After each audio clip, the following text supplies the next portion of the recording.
Dans la petite ville d'Assise, en Ombrie médiévale, Giovanni di Pietro di Bernardone naquit entre les années 1181 et 1182. Fils de Pietro, un marchand de tissus prospère, et de Madonna Pica, il grandit dans le confort, l'attente d'un prestige social et les ambitions d'une famille qui désirait pour lui des honneurs terrestres. Le monde, cependant, ne se souviendrait pas de lui pour ses richesses ou ses conquêtes. Connu sous le nom de Saint François d'Assise, il devint l'un des saints les plus aimés de l'Église, patron des animaux, de l'écologie et de l'Italie elle-même. Sa fête liturgique est célébrée le 4 octobre, une date qui rassemble les fidèles du monde entier en louange et en mémoire. François fut le fondateur de l'ordre des frères mineurs, qui naquit de son désir ardent de vivre l'évangile du Christ dans la simplicité et la fraternité. Sa vie a laissé des traces profondes dans l'histoire. Il a voyagé comme prédicateur itinérant, inspiré des hommes et des femmes à embrasser la pauvreté évangélique, et fut le premier saint de l'Église à recevoir les stigmates, signe de la passion du Seigneur imprimée dans sa chair.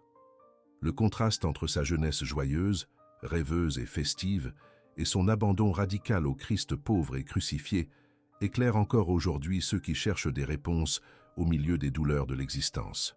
Dans chaque geste, François montrait que la véritable grandeur réside dans le fait de s'abaisser, de se faire petit, de se reconnaître créature devant le Créateur. Son cantique le plus célèbre, le Cantique des créatures, est comme une prière vivante qui inspire encore l'humanité à prendre soin de la maison commune.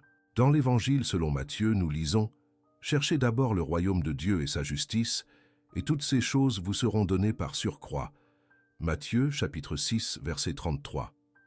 Saint François fit de ces paroles sa route, sa décision quotidienne, et c'est pourquoi son histoire n'est pas seulement une mémoire, mais un phare qui indique le chemin à tous ceux qui cherchent un sens plus grand au milieu des tempêtes.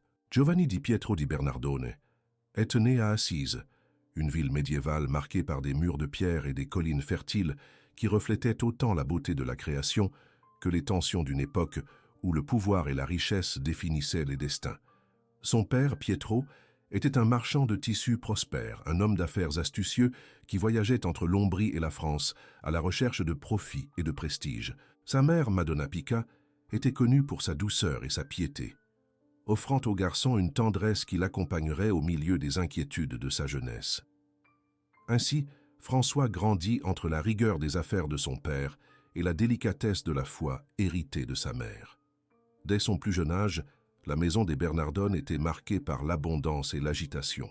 Des tissus fins venus d'autres terres, des conversations sur le commerce et des projets d'expansion remplissaient les couloirs, donnant au garçon le sentiment que la vie était faite pour l'éclat des victoires humaines. Il n'a pas connu la pénurie, ni les privations des pauvres qui erraient dans les rues d'Assise. Au contraire, le confort lui offrait la liberté de rêver grand, comme si le monde entier lui était ouvert. Dans ce foyer, on désirait que Giovanni devienne quelqu'un de prestigieux, peut-être un commerçant encore plus prospère que son père, ou peut-être un chevalier capable d'apporter l'honneur à la famille. L'enfant qui souriait au milieu des places d'Assise portait sur ses épaules des attentes qui, aux yeux du monde, étaient synonymes de bénédiction.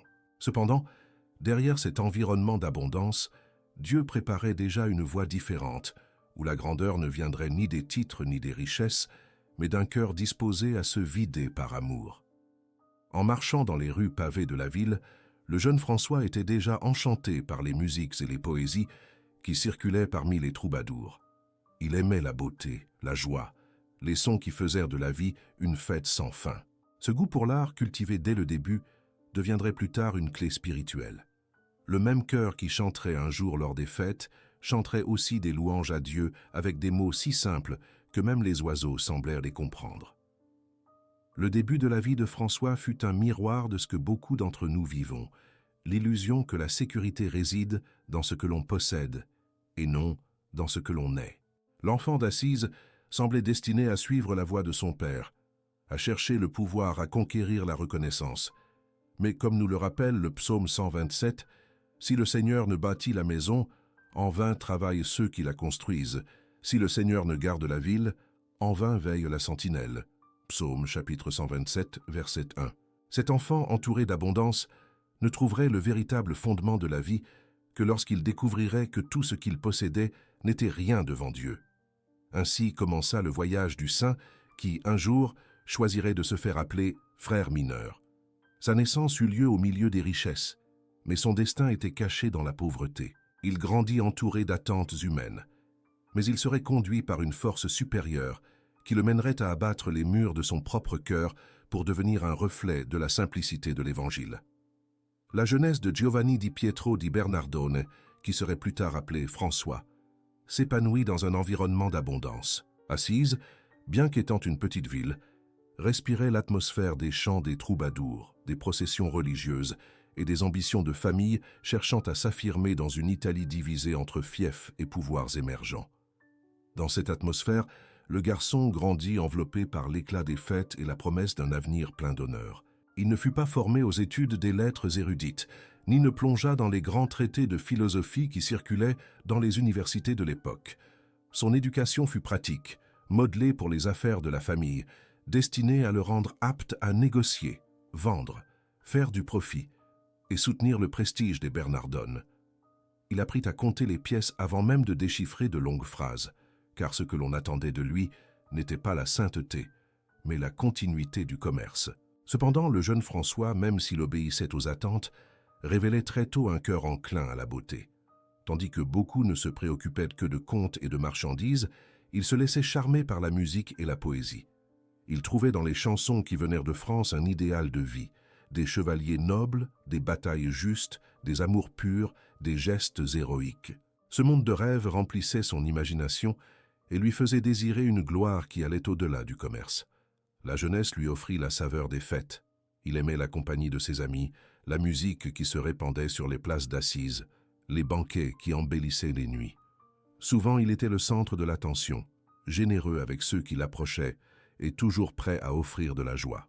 Son sourire facile et sa disposition à dépenser ce qu'il possédait le rendirent aimé parmi les jeunes de la ville. Beaucoup disaient qu'il semblait destiné à quelque chose de grand, mais personne ne pouvait imaginer que la grandeur que Dieu lui réservait serait si différente de celle qui était annoncée. François rêvait d'être chevalier, non pas dans le sens spirituel, mais dans la quête d'honneur et de reconnaissance. Il désirait revêtir l'armure, manier l'épée et revenir à Assise en héros. Son cœur brûlait pour les gloires humaines, et dans cette ardeur il n'y avait pas encore de place pour la croix. Comme tant de jeunes de son âge, il croyait que l'avenir résidait dans les conquêtes et les victoires. Mais Dieu, patient, laissait ses rêves s'épuiser d'eux-mêmes, préparant dans le silence l'appel qui transformerait sa vie. Au milieu de cette jeunesse marquée par les fêtes et les rêves, il y avait aussi des éclairs de vraie générosité. Le même François qui gaspillait des richesses dans des banquets ressentait parfois de la compassion face à la pauvreté qui croisait ses rues. Ce n'était pas encore l'impulsion de la foi, mais c'était déjà une graine d'attention qui fleurirait un jour en amour pour les petits. C'est ainsi que la grâce de Dieu travaille. Elle insère dans le cœur humain des signes qui ne seront compris que plus tard. Le contraste de sa jeunesse révèle une vérité universelle. Beaucoup d'entre nous cherchons le sens de la vie dans des plaisirs passagers, mais le cœur reste inquiet. Comme nous le rappelle saint Augustin, « Tu nous as fait pour toi, Seigneur, et notre cœur est inquiet tant qu'il ne repose pas en toi. » Cette inquiétude ne dominait pas encore François, car il était bercé par les illusions de la gloire. Mais le temps de la grâce approchait déjà. Dans la joie excessive et le désir de reconnaissance, il y avait un vide caché qu'il ne savait pas encore nommer lui-même.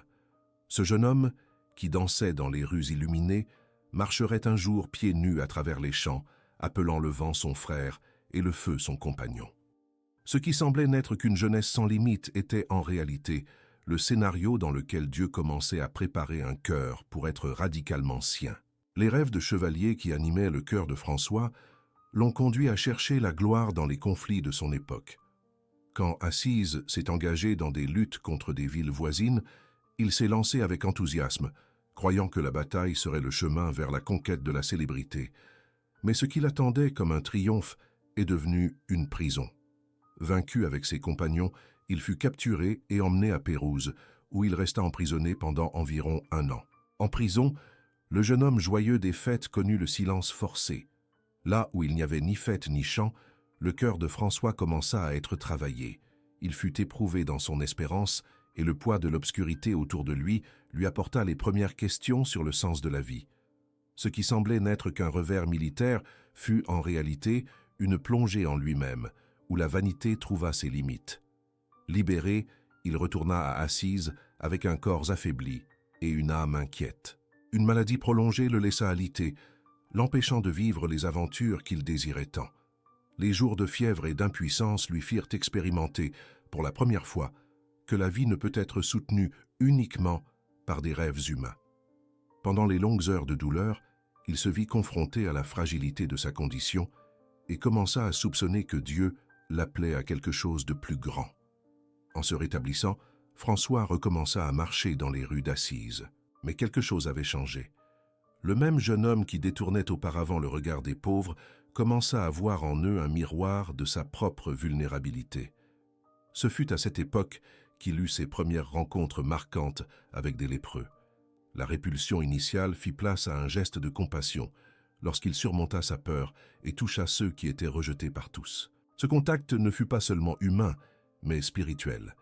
En lui, François sentit la douceur de la grâce, comme s'il avait trouvé le Christ lui-même caché sous la peau blessée de ses frères. L'expérience avec les lépreux fut décisive, car elle brisa en lui l'orgueil qui le séparait des petits. Plus tard, il dirait lui-même que ce qui semblait amer s'était transformé en douceur de l'âme. Ce changement ne s'est pas produit de manière brusque, mais comme une lente aurore qui se lève après une longue nuit. Dieu le conduisait peu à peu, comme celui qui modèle un vase encore fragile, le préparant à l'œuvre majeure. Les pertes et les souffrances de ces années devinrent des graines de conversion.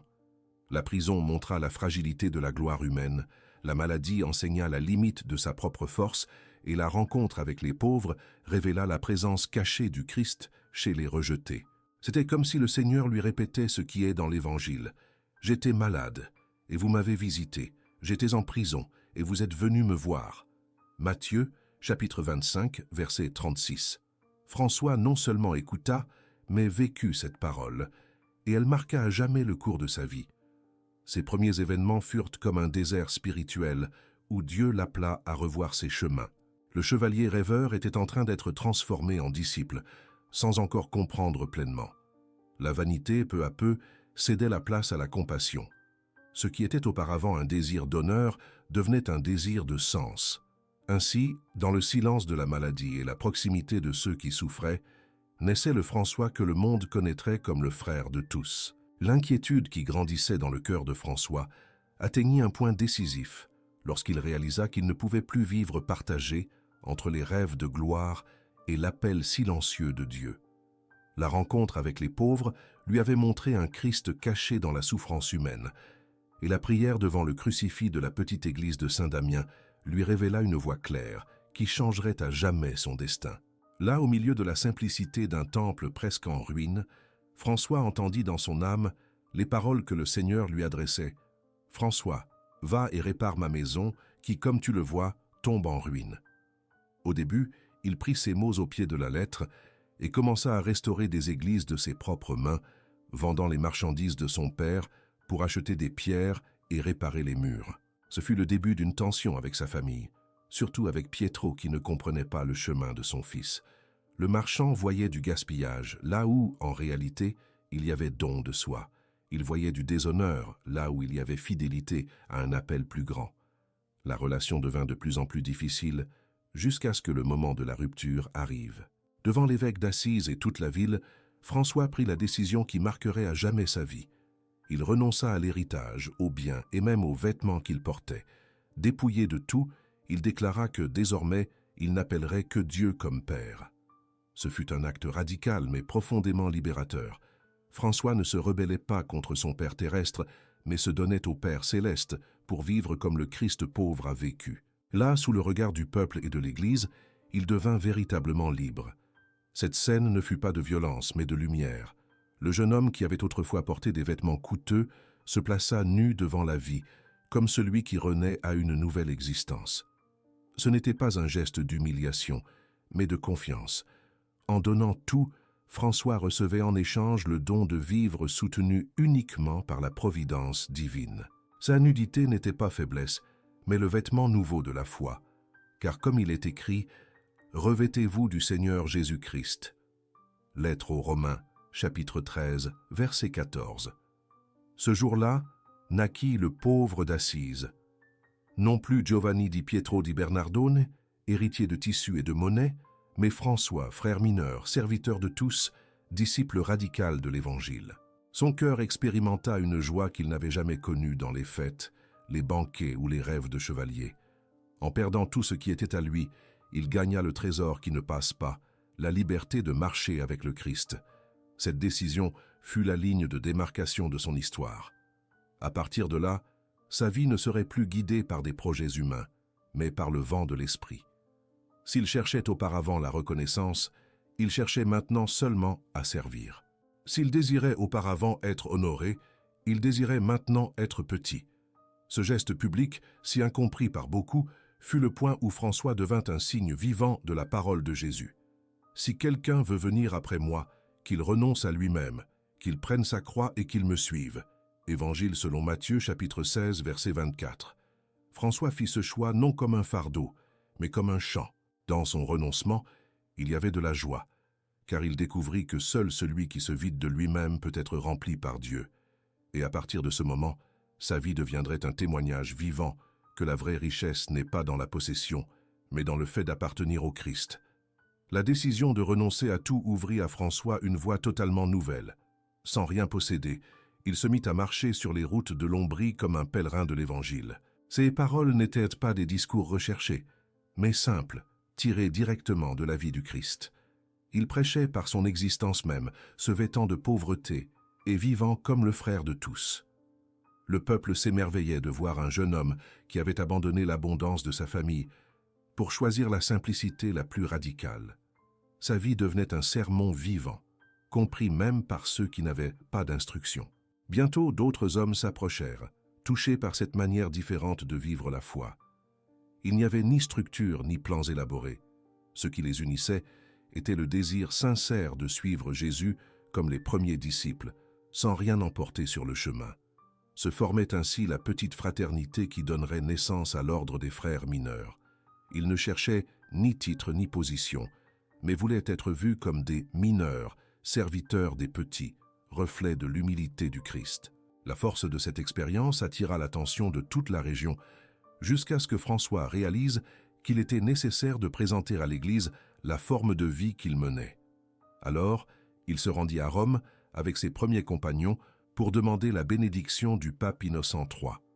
On raconte que le pontife, au premier abord, hésita devant la proposition de vivre l'Évangile à la lettre, sans propriété ni pouvoir. Mais une vision le convainquit. Il vit en rêve la petite figure de François soutenant de ses mains la basilique de Saint-Jean de Latran, comme s'il l'empêchait de s'écrouler. L'intuition que ce jeune homme pauvre était en fait le soutien spirituel de l'Église toucha son cœur. Sur ce, il donna son approbation orale à la règle initiale, reconnaissant la fraternité naissante. Cette confirmation ne signifiait pas seulement une approbation institutionnelle, mais un signe clair que le chemin de François était en harmonie avec le cœur de l'Église. L'Évangile vécu dans la simplicité y gagnait un espace fécond, et la fraternité, encore petite, commença à s'étendre. Des hommes de diverses origines rejoignaient le mouvement, quittant leur maison pour suivre la voie de la pauvreté évangélique. Ce fut à la même époque qu'apparut une figure lumineuse appelée à suivre la même inspiration, Claire d'Assise. Touchée par la prédication de François et son exemple, elle aussi décida de donner sa vie au Christ dans la radicalité. Elle s'enfuit de la maison paternelle, remettant ses cheveux et sa jeunesse entre les mains de Dieu. Sous la direction spirituelle de François, elle fonda l'ordre des Clarisses, une branche féminine qui reflétait la même spiritualité de pauvreté, de silence et de prière. L'amitié spirituelle entre François et Claire devint un témoignage de pureté et de communion. Il n'y avait en eux aucun intérêt humain, mais un amour soutenu par la recherche de Dieu. Ensemble, ils montrèrent que la pauvreté n'était pas misère, mais liberté, que le renoncement n'était pas perte, mais plénitude. Le monde médiéval, habitué à voir la foi associée à la richesse et au pouvoir, voyait en eux une révolution silencieuse qui naissait de l'Évangile. Ce chemin développé par François ne fut pas sans épreuve. Souvent, il fut confronté à des incompréhensions, des doutes et même des divisions internes parmi ses disciples. Mais dans toutes ces situations, il revenait à la simplicité de la parole et se confiait dans la providence divine. C'était comme s'il répétait dans chaque difficulté ce que Jésus a dit dans l'Évangile. « Ne vous inquiétez donc pas du lendemain, car le lendemain s'inquiétera de lui-même. À chaque jour suffit sa peine. » Évangile selon Matthieu, chapitre 6, verset 34. Ainsi, pas à pas, François construisait non pas un ordre au sens humain de structure rigide, mais une fraternité au sens le plus profond, des hommes et des femmes unis par la foi, vivant comme frères et sœurs dans le Christ, soutenus par la prière et l'amour. Sa vie devint une semence plantée dans l'Église, destinée à fleurir en siècles de témoignages. Parmi tant d'épisodes qui ont marqué sa vie, certains événements révèlent de manière encore plus profonde la singularité de François devant Dieu et le monde. L'un d'eux se produisit au Mont Alverne, en l'an 1224. Retiré pour la prière et la contemplation, François cherchait à être seul avec le Seigneur, comme il le faisait toujours dans ses moments d'intimité spirituelle la plus profonde. Ce fut dans ce silence que Dieu le scella de manière unique. Sur son corps apparurent les signes de la passion du Christ. Les stigmates, reçus dans le mystère et la révérence, ne furent pas pour lui un motif de gloire humaine, mais plutôt une participation plus profonde à l'amour du crucifié. Le saint devint ainsi l'image vivante de celui dont l'apôtre Paul a écrit « Je porte dans mon corps les marques de Jésus ». Lettre aux Galates, chapitre 6, verset 17. Ces plaies ne l'ont pas seulement blessé dans la chair, mais elles ont transformé son âme en autel. François, qui avait renoncé à tout pour le Christ, portait maintenant en lui le souvenir constant du sacrifice d'amour du Seigneur. Ce n'était pas la douleur qui le consumait, mais l'abandon qui l'unissait de plus en plus au mystère de la croix. Et de cette union jaillissait non pas un silence lourd, mais un cantique. Ce fut durant cette même période que naquit l'une des plus belles expressions de sa spiritualité, le cantique des créatures.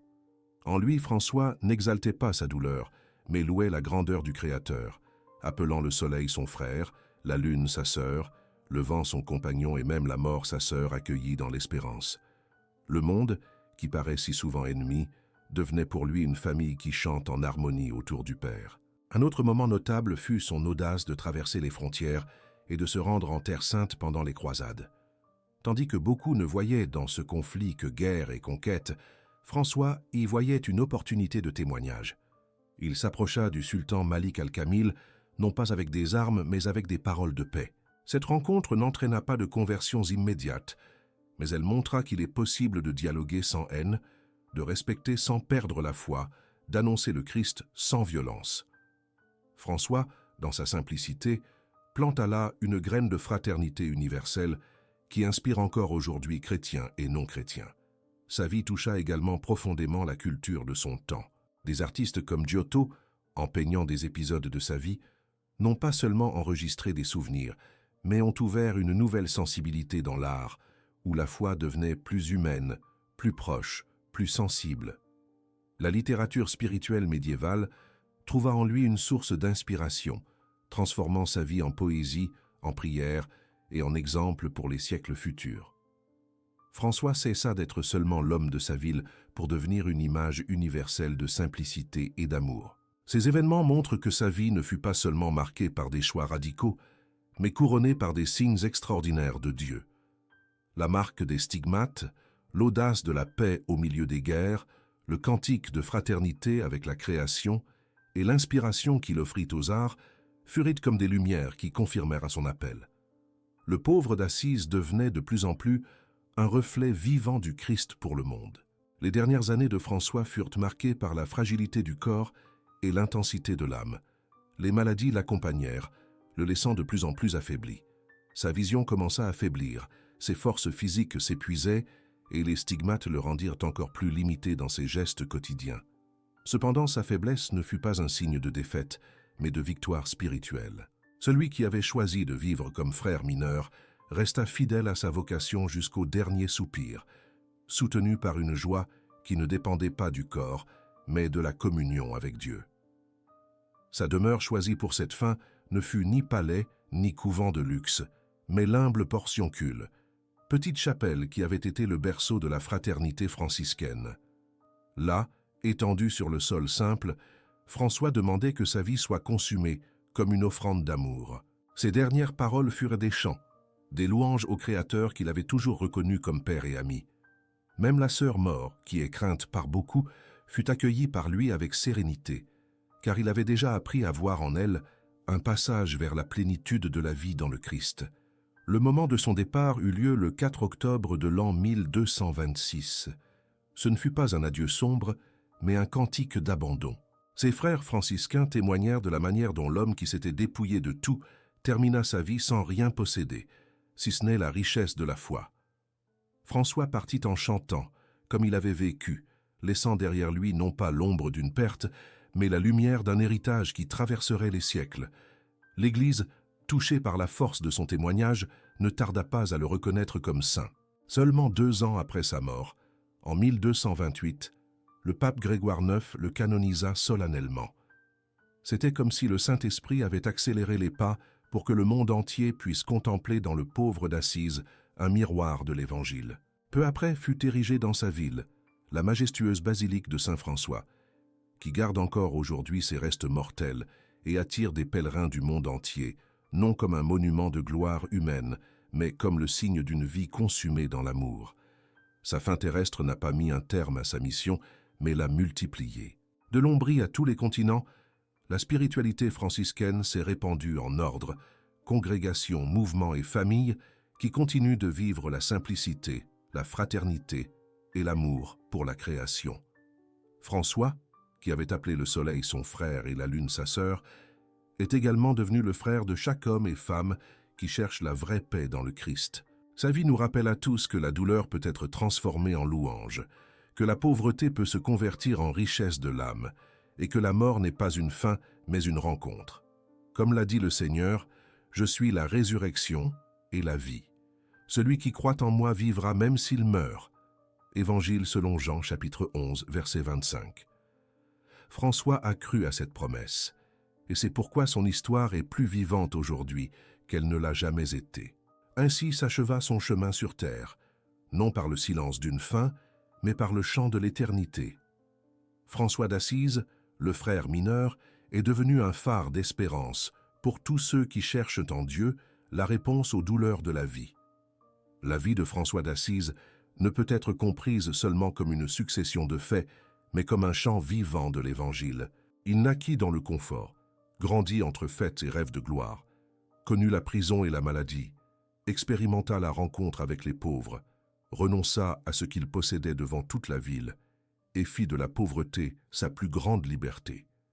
Il reçut sur son corps les stigmates du Christ, chanta la fraternité avec toute la création, chercha le dialogue là où il y avait la guerre et rendit son dernier soupir en louange. Son histoire est comme un miroir dans lequel chaque chrétien peut contempler la force transformatrice de l'amour de Dieu. L'héritage de François est une invitation permanente à regarder au-delà des apparences. Dans un monde qui mesure la valeur des personnes par ce qu'elles ont, il nous rappelle que la vraie richesse réside dans l'être. À une époque où tant de gens courent après les conquêtes et les titres, il nous enseigne que la plus haute gloire est l'humilité. Face à la solitude que beaucoup expérimentent, il montre que nous sommes tous frères. Face à la douleur et à la maladie, il rappelle que même la souffrance peut être offerte en amour. Face à la mort, il proclame qu'il y a la résurrection pour celui qui croit. Son message reste actuel parce qu'il parle au cœur blessé. Il nous enseigne que nous pouvons transformer les larmes en prières, les pertes en confiance et les jours de fragilité en chants d'espérance. Le pauvre d'Assise, qui ne possédait rien, est devenu l'ami de tous et répète encore aujourd'hui en silence « Le Seigneur est mon berger, je ne manquerai de rien ». Psaume, chapitre 23, verset 1. Le témoignage de François est aussi un appel à prendre soin de la création comme un don de Dieu. Quand il appelait le soleil son frère et la lune sa sœur, il ne faisait pas de la poésie vide, mais reconnaissait que tout avait été créé pour nous conduire au Créateur. Il nous invite à une spiritualité qui unit le ciel et la terre, l'homme et la nature, la prière et la vie.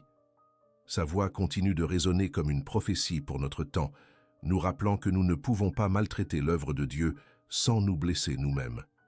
Face à tout cela, je vous invite, vous qui écoutez cette histoire, à vous approcher en prière. Apportez en ce moment vos douleurs, vos préoccupations, vos demandes les plus intimes.